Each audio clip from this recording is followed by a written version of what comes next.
Snow drifted sideways across the glowing street lamps, and inside a small downtown café, a woman named Elena sat alone with trembling hands wrapped around a warm mug. She had rehearsed this moment for weeks, her first blind date in 3 years, yet the empty chair across from her felt heavier than her beating heart.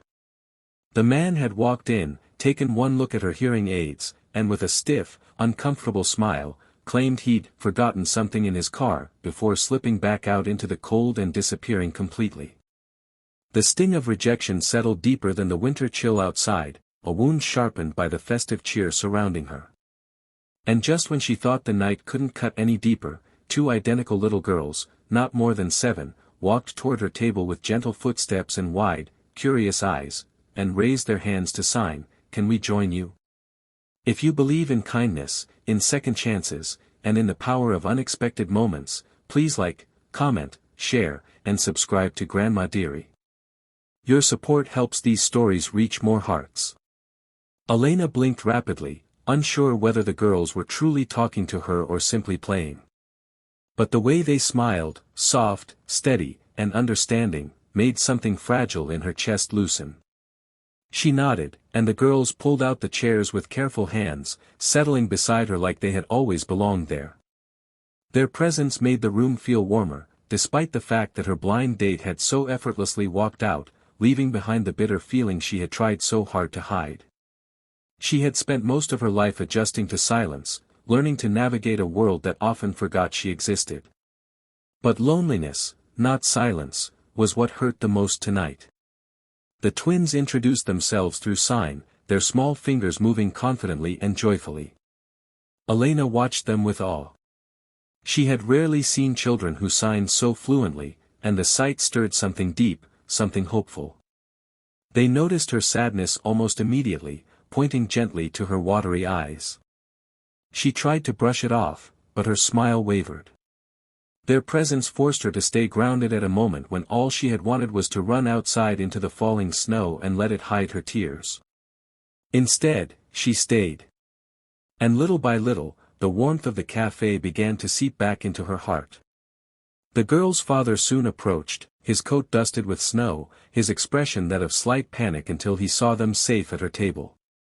He signed an apology and explained that the girls were adopted 4 years earlier and were both deaf. He had learned sign language so they would never feel the isolation they once knew. As he spoke with his hands, Elena felt a growing sense of admiration, and something else she hadn't expected tonight, comfort.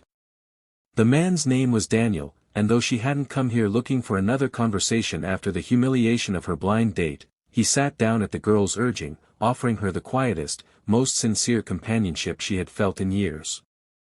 For a long moment, they didn't try to force conversation. They simply existed together, Elena, the man, and his twin daughters, watching snow fall outside the fogged café window. Daniel's presence was calm, steady, and patient. He didn't look at her with pity. He didn't look uncomfortable. He didn't look like he wanted to run. He looked present, and that alone made her feel seen in a way the world rarely offered her. The twins soon began signing a silly story about a snow monster they had made earlier in their backyard, waving their arms with dramatic flair. Elena laughed silently, her body shaking with genuine amusement. It felt like ages since laughter had come without force. She found herself relaxing, leaning forward, letting the girl's joy wash over the emptiness she had carried into the café. And as she watched Daniel watch his daughters, with gentle pride etched into every line of his face, she felt her heart thawing even faster than she could understand. Daniel eventually asked, with careful movement of his hands, what had brought her to the café tonight. Her shoulders tensed, and he immediately paused, offering her an easy smile that said she didn't have to explain anything she didn't want to. But Elena took a breath and told him, slowly, truthfully, how she had waited for someone who never returned. Daniel's expression softened. He didn't offer empty comfort or awkward pity. Instead, he signed a simple question, "Would you like company tonight?" The twins leaned their heads on her arms as though they already considered her a friend. Elena swallowed a fragile lump of emotion. How strange, she thought, that she had walked in here expecting disappointment, and then, when she had been left behind, kindness appeared in the form of two small girls signing with innocent courage. They all shared pastries the girls insisted on choosing, icy sugar cookies shaped like stars, and for once, Elena didn't care about the broken plans or the sting of rejection. She felt connected, understood, and unexpectedly woven into a moment that seemed crafted by something bigger than luck. Hours passed quietly, the café slowly emptying. Through every gentle exchange, every shared smile, every signed story, Elena felt a shift inside her, subtle but powerful. Daniel wasn't trying to replace her ruined evening or to prove anything. He was just there. Present. Kind. Real. When they finally stood to leave, Daniel hesitated, then signed with a shy twist of his lips, "We come here every Christmas Eve. The girls like the lights. Would you join us again next year?" Elena's breath caught. It wasn't a romantic question. It wasn't a promise. It was an invitation to belonging, spoken through the hands of a man who truly understood how much silence could hold. As they stepped outside, the twins reached for her hands, squeezing them gently as they walked through the glowing snowfall. For the first time in years, Elena didn't feel alone in the cold. She felt part of something soft, something new, something quietly healing.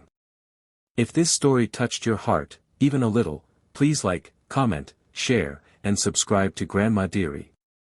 Your support keeps these emotional stories alive. Before the ending arrives, please drop a comment telling us which moment moved you the most. And as Elena watched the twins twirl in the snow, their laughter like tiny stars in the winter air, she realized that sometimes rejection isn't a door closing, it's simply life gently nudging you toward the people who were meant to find you all along.